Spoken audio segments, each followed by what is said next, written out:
Let's cook up wealth pie.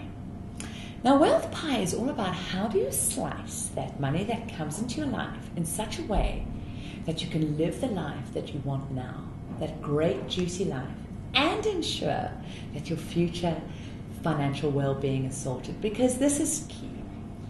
As I've said before, money is a disastrous master, but a fantastic servant. So what does that mean? You need to give master money leadership.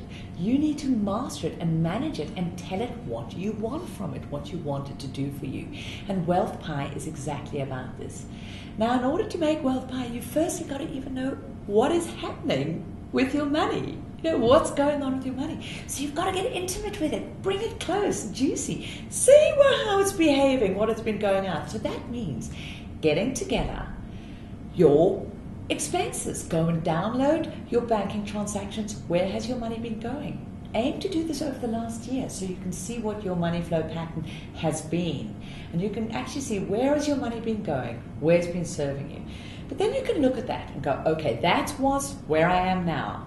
What do I want to create? And with wealth pie is ensuring that you allocate parts of all the money that come into your life to serving different purposes. The very first slice of money that comes into your life goes into the pay yourself first pot.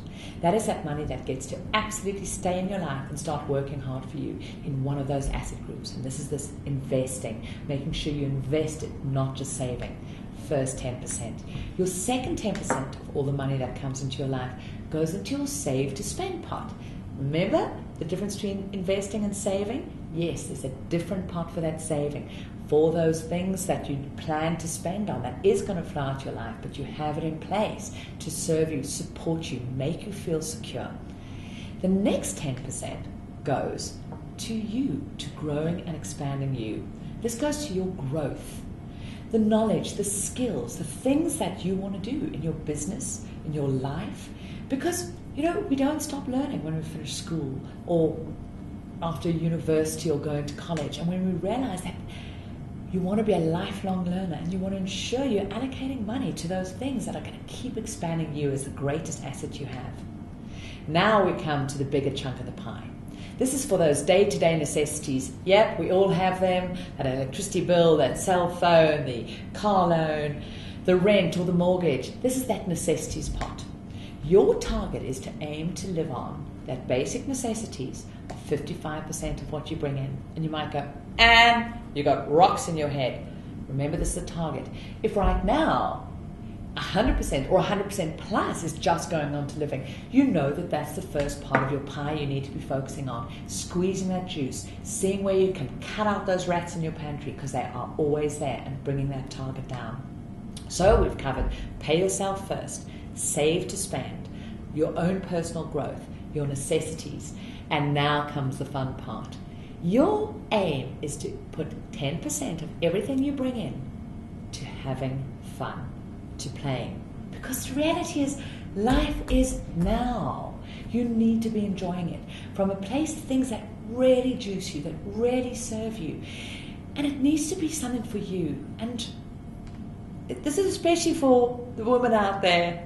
It can be so easy for us to spend money on everybody else except ourselves. Let me look after the kids or the family or my parents or my friends before myself, believing, you know, that's our way for connection, which is great. But this 10% is absolutely about the things that are going to juice you, energize you, so that you have the energy, the creativity, the enthusiasm to do all the other things in your life.